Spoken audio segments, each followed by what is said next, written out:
For today's podcast, our topic is baptism. Depending on what church you grew up in, or what church you are an active part of today, or where your historical theology comes from, you will probably have different ideas about baptism.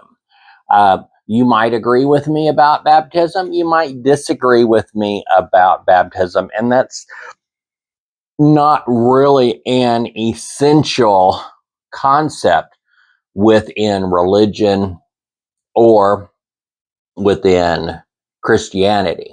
Although some churches' theology places far too much emphasis on baptism. The first thing that I want to say is that baptism is a sign or a testimony.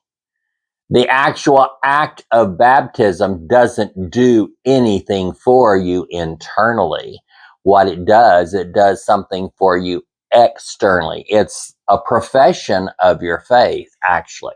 It is professing to the world that I am, well, if you're talking immersion baptism or sprinkling or pouring or dousing or whatever, there's all different ways to be baptized.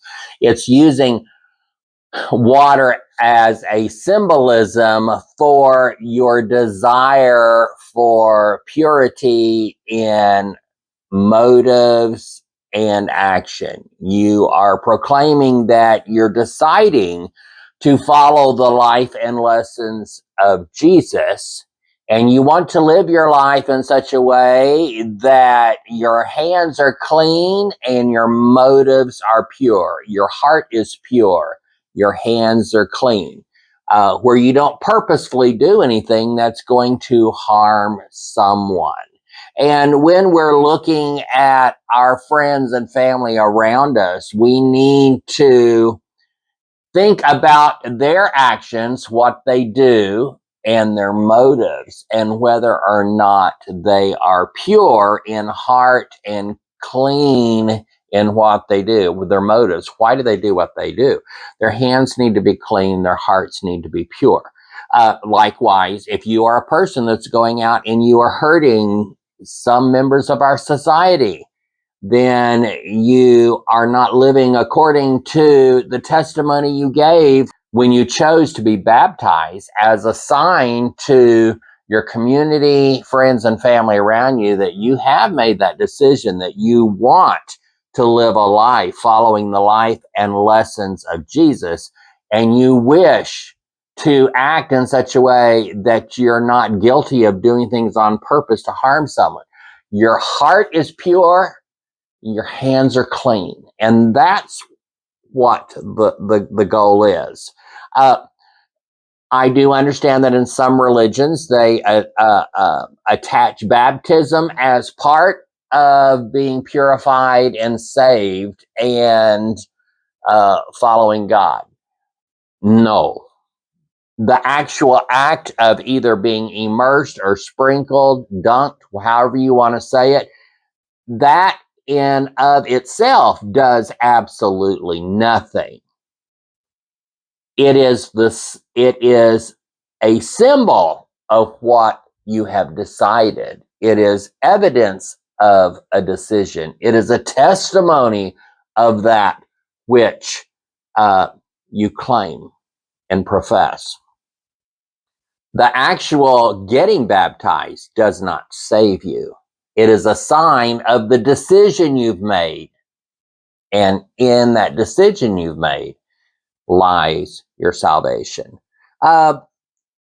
Some years back, I was attending a Baptist church, and they talked to me about, well, would you like to join the church? And I said, well, I don't really think so, but they gave me some more information. And what I learned through that information was that to become a member of the church, they had kind of two categories of membership where your name was listed. If your baptism was not in another Baptist church, then you would not be in the highest level of membership. You'd all have all the same rights and privileges over here, but you could not be listed with the other people that were baptized in a Baptist church.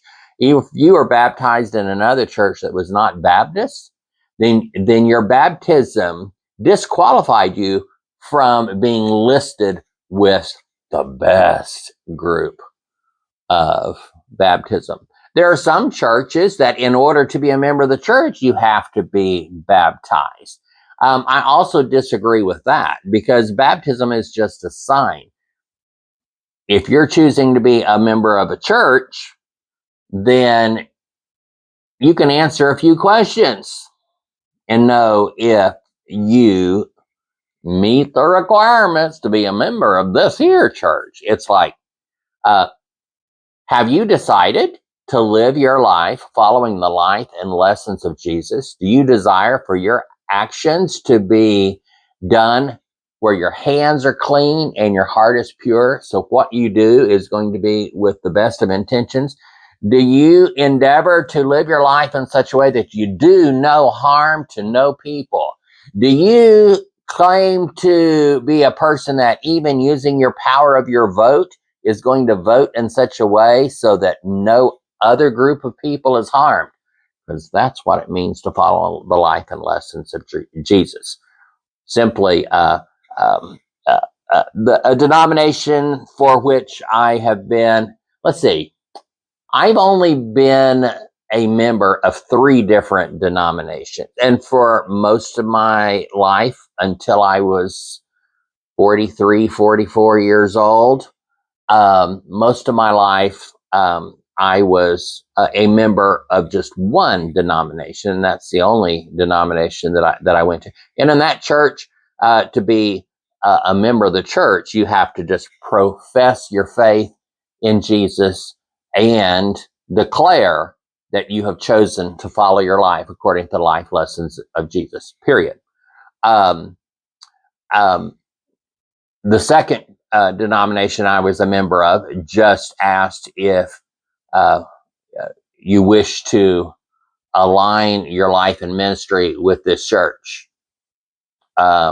Unfortunately, they didn't really ask, have you decided to follow the life and lessons of Jesus, which I think is a problem. And the third church, the third denomination that I've ever been a member of is one in which they do require that you have been baptized, made a public declaration of the fact that you have decided to follow the life lessons in uh, teachings of Jesus, the Christ, and live a life. And to do that means that you've decided to live a life where you do no harm. Do no harm. And so when I look at the topic of baptism, baptism's not really a conversation that I have with other people. I can have other people that I fellowship with, that I minister with, uh, people of my family. We can have disagreements about what baptism does. That conversation is irrelevant. It only becomes relevant if someone uh, chooses to be baptized instead of following the life lessons of Jesus and thinking that saves them. Then they're going to have a problem when it comes to eternity. And I'm speaking from my thoughts and beliefs, which I can only speak from my thoughts and beliefs. I would never speak about something in which I did not actually believe it. And so I'm only speaking from my beliefs. So when it comes to baptism, I think there's a lot of differing uh, ideas about that. If you have different beliefs about baptism, I don't think having different beliefs about baptism is going to get in the way of you following the life and lessons of Jesus. Because bottom line, it's only about following the life lessons of Jesus. And what are those life lessons and teachings of Jesus? Well, read the Sermon on the Mount.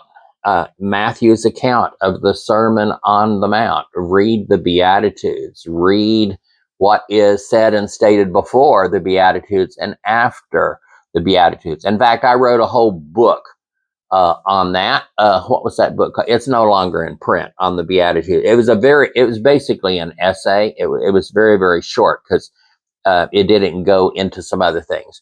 Some of the things I've written on that, I am going to include portions of that in another work that's going to come out this next year. But I called that book A Deeper Calling, Beatitudes, Attitudes of Being. Very, very short book.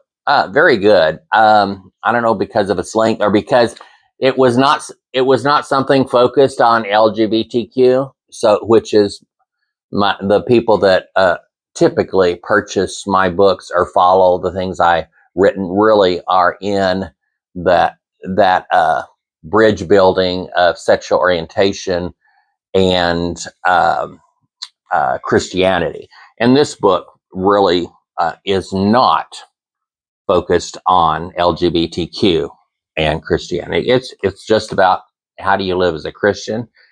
So my typical followers and readers of the things that I write were not drawn to that book. So that book did not sell very well, but it's still out there in the archives somewhere. Probably some copies running around in the used bookstore at this point. But basically, it's so small, it's basically an essay. But A Deeper Calling, Beatitudes, Attitudes of Being. So if you really are interested in following the life lessons of Jesus, then read the Sermon on the Mount. In fact, I would like to see the Sermon on the Mount be the focus of every church, at least every quarter, if not every month. If not, if you could focus on just what Jesus said and skip all the other stuff, you would not have a problem. I'm not saying that all the other stuff is bad. Some of it is, but I wouldn't say I wouldn't say skip all the other stuff. But I am saying, as a society and as a generation and as a culture, the Christian culture is not focused on the life lessons and teachings of Jesus. Jesus is used as clickbait to capture these people and get them to come along with us in our political endeavors. And that is the antithesis of what Jesus came to do. So thank you for popping in for this short podcast on baptism. Baptism was one of the topics I made on my list of 52 topics with which to discuss with you the beginning of each week this year. And it's coming up here towards the end.